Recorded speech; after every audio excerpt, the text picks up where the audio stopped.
ada sesuatu yang kontradiktif dari nubuat Yeremia maupun Injil Lukas yang baru saja kita dengar.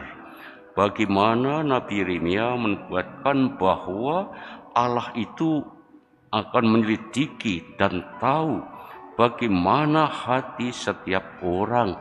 Ia akan menguji, menyelidiki hati dan batin manusia untuk menentukan kehidupan masa depan yang baik atau mungkin tidak baik, yang menderita ataupun bahagia.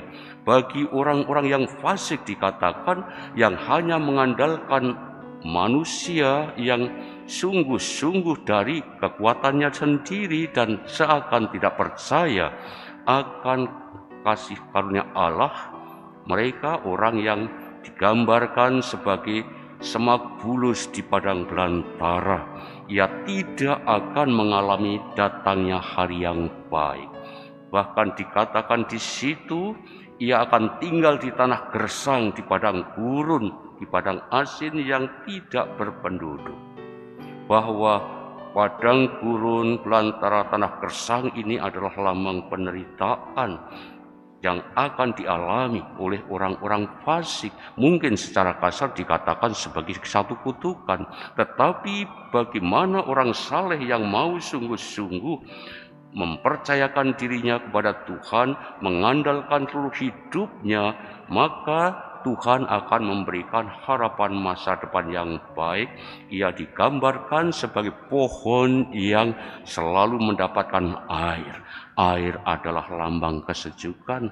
Air adalah selalu melegakan setiap orang yang membutuhkannya. Apalagi kalau panas terik, kehausan, orang akan butuh air itu. Dan orang-orang yang saleh, orang-orang yang mendapatkan kelegaan dari Tuhan itu adalah orang-orang yang mempercayakan dirinya kepada Tuhan, yang akhirnya mendapatkan satu kelegaan, kebahagiaan karena rahmat kasih Tuhan itu.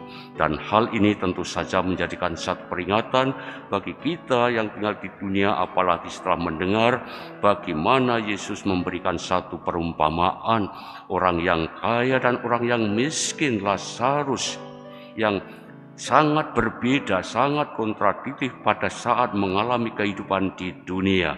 Orang kaya ini selalu berpesta pora, orang kaya ini selalu mengagungkan dirinya seakan-akan melupakan rahmat karunia Tuhan yang telah diberikannya, sehingga dia lupa akan sesamanya. Mereka orang kaya ini sungguh-sungguh seakan-akan merasakan bagaimana hidup bersenang-senang, memuaskan dirinya dengan harta surgawi. Sudah cukup harta duniawi ini, tetapi lupa akan harta surgawi. Dia lupa akan menggunakan kekayaan yang telah diberikan oleh Tuhan itu untuk sesamanya. Ada orang yang sangat miskin yang hanya ingin untuk mengenyangkan laparnya dengan apa yang jatuh dari meja orang kaya itu, tetapi seakan-akan tidak dilihatnya.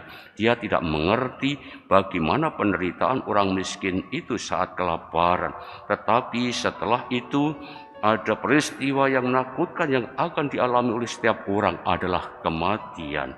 Bagaimana setelah itu orang kaya mati berhenti di kubur itu dan mengalami juga penderitaan sengsara di alam maut.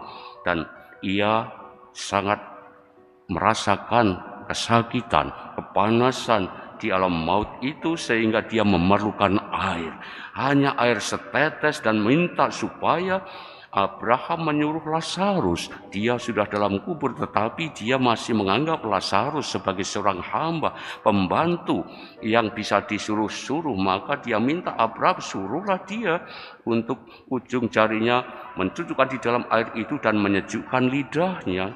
Tetapi apa yang terjadi? Abraham mengatakan, anakku, ingatlah, engkau telah menerima segala yang baik semasa hidupmu, sedangkan Lazarus segala yang buruk. Dan sekarang ia mendapatkan hiburan dan engkau sangat menderita.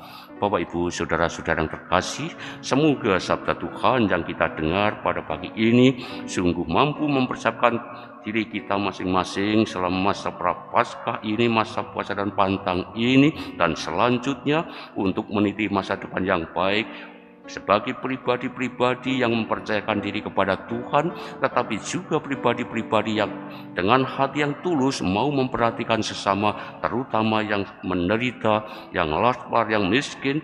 Tuhan akan memberikan ganjaran pahala untuk mendapatkan kesejukan, kebahagiaan di alam surga yang dalam nuansana senantiasa bahagia abadi bersama Bapa yang memberikan rahmat dan berkat untuk kita semua. Amin.